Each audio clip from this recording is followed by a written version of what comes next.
there, my name is Kelley Dell with offthebeadedpath.beadstore.com. Today, I'm going to do a very quick and easy project with you, showing you how to make some very simple fringe earrings. These only have 3 strands of fringe, super quick, super easy. You can sit down and make them in one little beading session. And while you're at it, hop over to offthebeadedpath.beadstore.com and grab the free pattern to make these little candy corn fringe earrings that again can be made very quickly just in time for Halloween. So let's take a look at what you need to get started and the materials that you're going to need. Hey guys, I wanted to come to you today with a really quick and easy project that you can do if you need a quick pair of earrings for the upcoming Halloween season. I wanted something fun to wear each day next week. So I threw these together using some of the Preciosa brand seed beads, but you could use any type seed beads. I'm using some 20 gauge wire. I am going to be using my black KO thread. You do not want to use a fire line or anything like that. And I'm going to be using these little tiny 6.5 by 5.5 by 3 millimeter bead caps. These are itty bitty tiny bead caps that we got in at the shop. Just itty bitty bitty, and they do a great job of covering up the wire there at the top. So I'm going to be using some of these, and of course you are going to want a really good pair of cutters, round nose, flat nose, or bent nose pliers to make these earrings.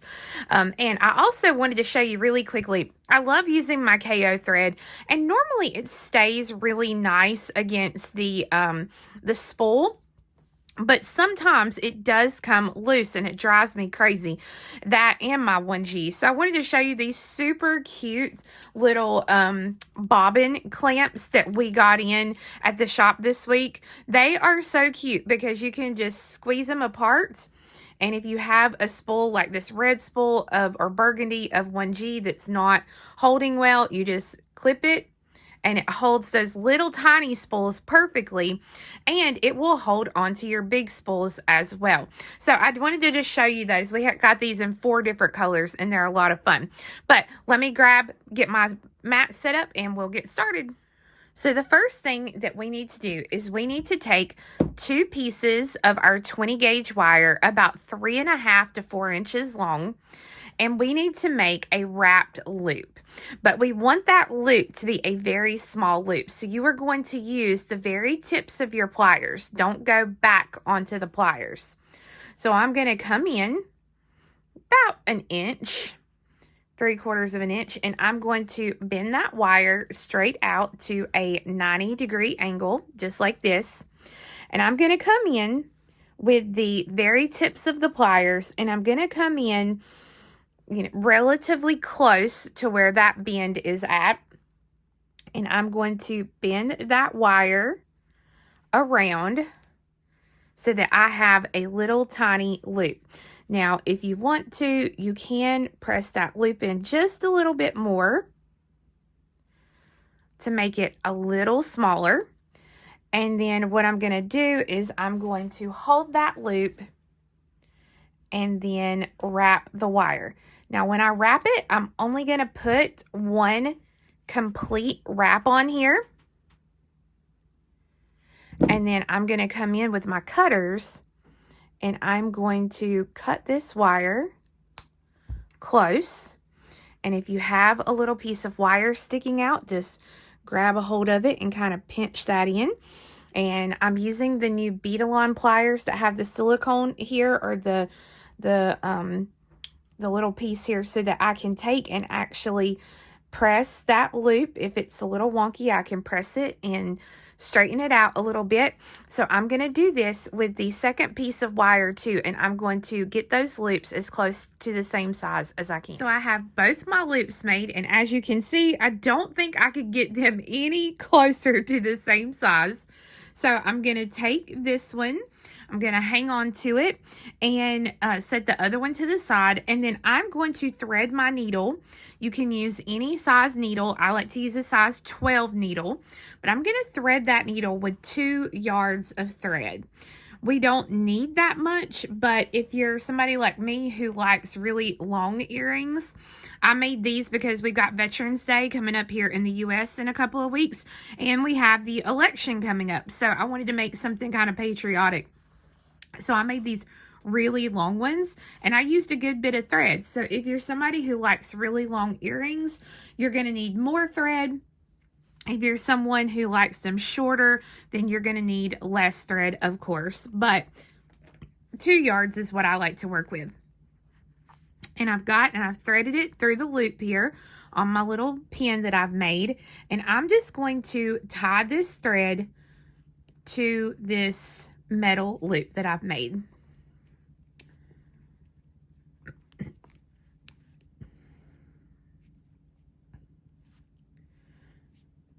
And make sure you've got a secure knot.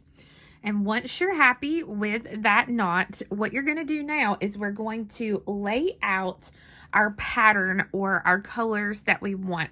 And think about the pattern, because you really can do anything that you want. See here, I've used 3 like color blocks. Here, these are some of my favorites that I've made. They've got the little black and white, and then I put 3 little pops of color in there. And then here I've done these, of course, with the black and then the pops of color at the bottom. You could even do, again, like I did these, where you've got one big block of color, and then I've got my red and my white for the flag. So, I mean, you really can do any type pattern that you want. So you're going to lay out your beads that you want and think about your pattern before we start threading on our beads. So I've gone ahead and threaded on the beads that I want. And what I've done, if you like these, is I've done white, black, until I've got 6 total black beads. And then I've put on an orange, a purple, and a green. And I've done that until I've got the length that I want. So the length of these is about 3 inches of beadwork.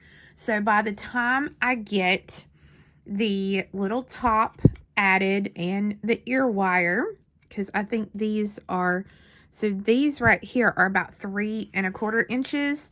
So by the time you actually get these done, these end up being about 4 inches. So you can make them shorter or whatever you want. But when you have the length that you want, you are going to take the very last bead that you added, and you're just going to scoot it back just like this. And then you're going to take the needle and you are going to pass back up through that stack of beads. And so you'll go through several, and then what you can do is just hold on down here to the bottom and grab a hold of that single bead down there, and then pull your thread straight out, and it will tighten all of that back up for you, so that then you can continue up through your row of beads until you get up here to the top.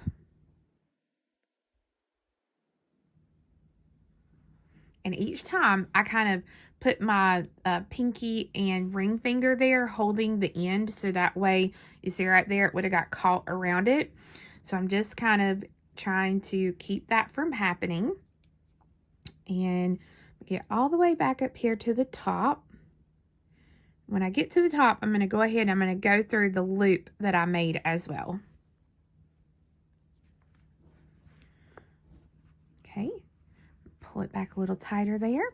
And then what I'm going to do is I'm going to take this little short tail and my working thread, and I'm going to tie 2 little knots.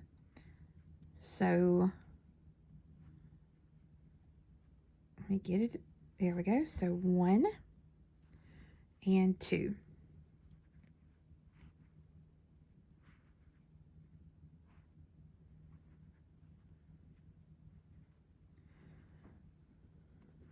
All right, so I've tied those 2 little threads together.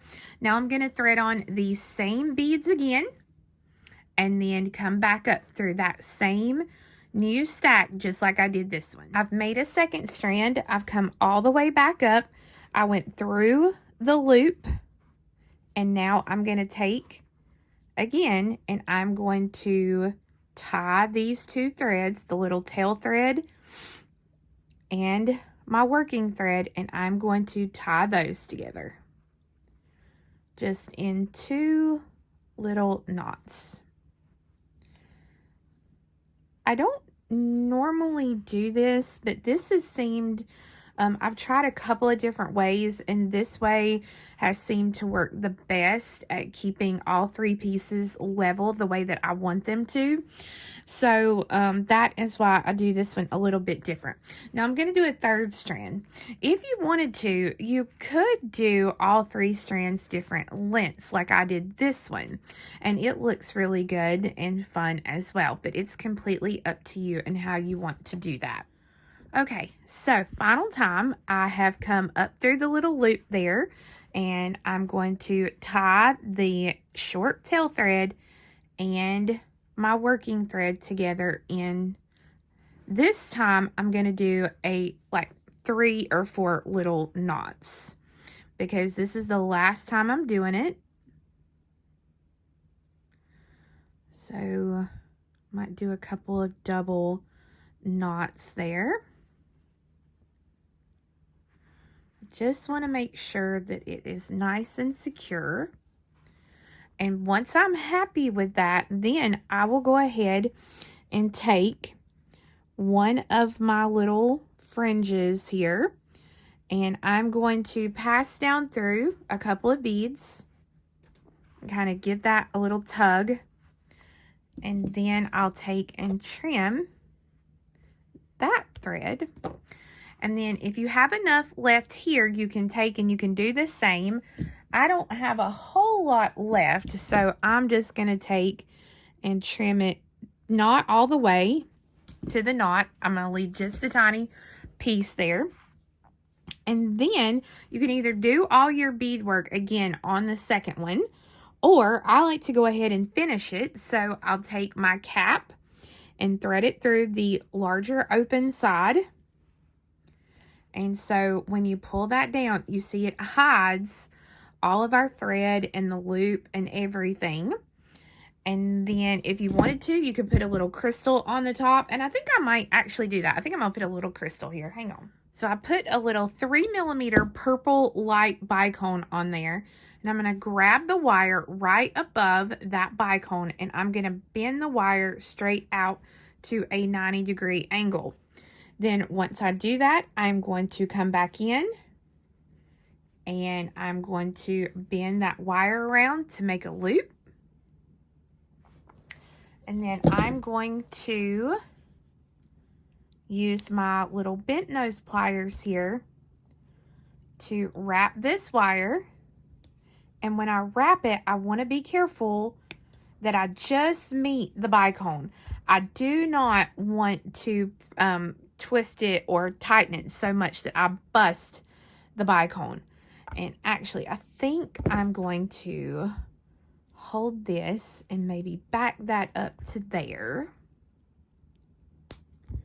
There we go. It's the great thing about these new Bead-A-Line pliers that have this on, because it makes wire wrapping enjoyable. All right. So I'm going to do that. And then once I do that, I have that earring complete. And now I can go and do the second earring. So you'll see here kind of the difference between not using a little crystal and using a little crystal. It doesn't make a huge difference, but it does make a little bit of a difference. So I'm going to go ahead and make that second earring so that I have another pair. So once you have both earrings complete, you can use whatever earring finding that you would like to attach your top loops of the fringe to. Just make sure you get that little loop nice and closed and secure. And we'll do the one for the second. And now you have a fun pair of earrings. Now remember, like I said, you can do these any length that you want. You can do them any pattern that you want. You can use up all your old extra beads that you might have. These are just something quick and easy to make. And again, I used these pewter bead caps, 6.5 by 5.5 by 3 millimeter, to do the top for. So I hope you enjoyed learning how to make these earrings. So guys, I hope you enjoyed learning how to make these super quick and easy fringe earrings. We do have all the materials on our website, offthebeadedpathbeadstore.com. We'll see you again next time. Bye-bye.